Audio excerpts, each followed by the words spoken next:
George Kittle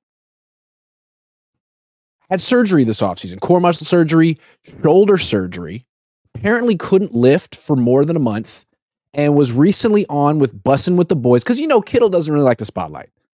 You know what I mean? Like, it's hard to get Kittle to show up, talk about stuff, but here he was with Bussin' with the Boys, just bussing a little bit with his boys, and he told him, man, I lost almost 30 pounds of muscle this offseason because he was doing more bussing than lifting. So apparently, he's regained about 20 of the 30 pounds of muscle, but still would like to put on another 10 pounds. He plays at 250. Apparently, he was down to 220. He's up to 240. What do you think of this?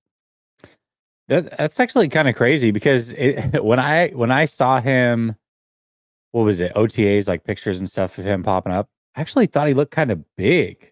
So it's interesting to hear that he did lose some weight. I don't know. I mean, to me, muscle, as long as it's functional, is great. But worried about hitting a specific weight, maybe having a few less pounds might do him favors as he gets a little bit older. It'll keep him a little bit quick, keep him limber. I've always said that he always looks like he's injured. It seems like by the time you get week 2, week 3, he walks with a constant limp. I think I asked you 2 years ago, I was like, just pay attention to George in between the huddle. Like, to me, every time he runs in and out of the huddle, he's always limping. He's always hurt. Maybe being a little bit more svelte might help him out. I don't know, but it is interesting to hear that he lost that much. That's a lot of muscle, Grant, in one off season. I mean, what are we talking? 3 months? I mean, he literally said he couldn't lift for a month. Or a little bit more than a month, and lost 30 pounds of muscle. So I don't know if it's concerning, but to me, that's informative. A lot of weight, man, in 1 month. Like, what George Kittle has to do to be a tight end is crazy. Go back and look at him coming out of high school. He was a wide receiver, and he had a little pencil neck. As someone with the pencil neck, I feel like I'm allowed to say pencil neck. Sorry to the pencil neck people out in the world. But he was a wide receiver. He went to Iowa. They must have said, look, buddy, it's not going to happen for you at wide receiver. But if you put on 30 pounds of muscle, you can play tight end. And he did it. But he can lose it like that. That's crazy. I fully imagine he's going to put it back on, but he hasn't yet. He's got a month to put on 10 pounds of muscle. He's one of the best athletes in the world. He could probably do it. But something to monitor this year, his strength and power as a blocker.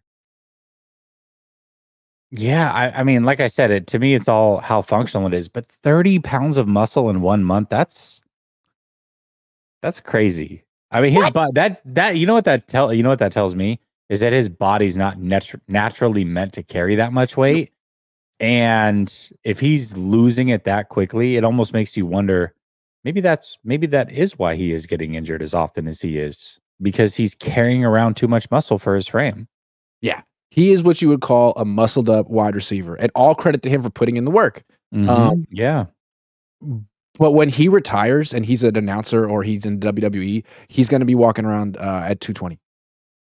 Oh, maybe 210. Yeah. Yeah. It's going to be a whole different person. Now, Joe Staley, he walks around, it looks like at like 230. Yeah. Yeah. Yeah. Yeah. I mean, a lot of these offensive linemen lose a ton of weight when they retire because it isn't natural to carry around that much weight. It's just not. No, absolutely not. All right, I'll take some supers from the concerned 49er fans. Cles Limperio says, my favorite show of the week, ! Always entertaining, ! Thank you, Cles, who's been a member for... Thank you. I appreciate that, but that's a lie. The show with his dad is definitely the best. Grantster, could you do a show with your pops talking about Willie Mays? Would love to hear his stories. You already know. It's going down. It's going down. Frank Tom Ocean, member for 15 months. Thank you, Frank Tom Ocean. Dave Barclay says, literally leaving Montana to Cali right now, 15 hours. Literally. Hasn't he done this before watching us? I feel like we're his entertainment while he's traveling. I want to do that drive. I want to go to Montana and fish. So I go to Lake Shasta pretty like every other year with my family. Yes, you do. Yeah, like a 20-person houseboat. It's amazing. There's a lake in Montana. The water is crystal clear. I forget the name of it, but I want to check that out. That looks like a lot of fun too. I like a good lake. Yeah, me too. I'm saying, like, forget an inlet or a bay or a sound. Give me a lake. It's all about the lakes, man. What are those lakes in Missouri that people go to? The Ozarks. I heard that's fun. Oh, yeah. The Ozarks. Yeah. So everyone saw the show. Seemed a little crazy. That's a good point. Brother Bob says Grant and I are never late with our shows, but Jesse equals late.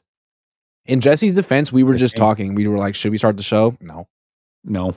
Brother Bob wants us to be on time. I want to be late. Ryan Bay says, what up, boys? Best show of the week. ! I'm a Niners fan from Michigan, and these Lions fans really think they are winning the Super Bowl. I mean, they're a good team. I don't think they're winning the Super Bowl.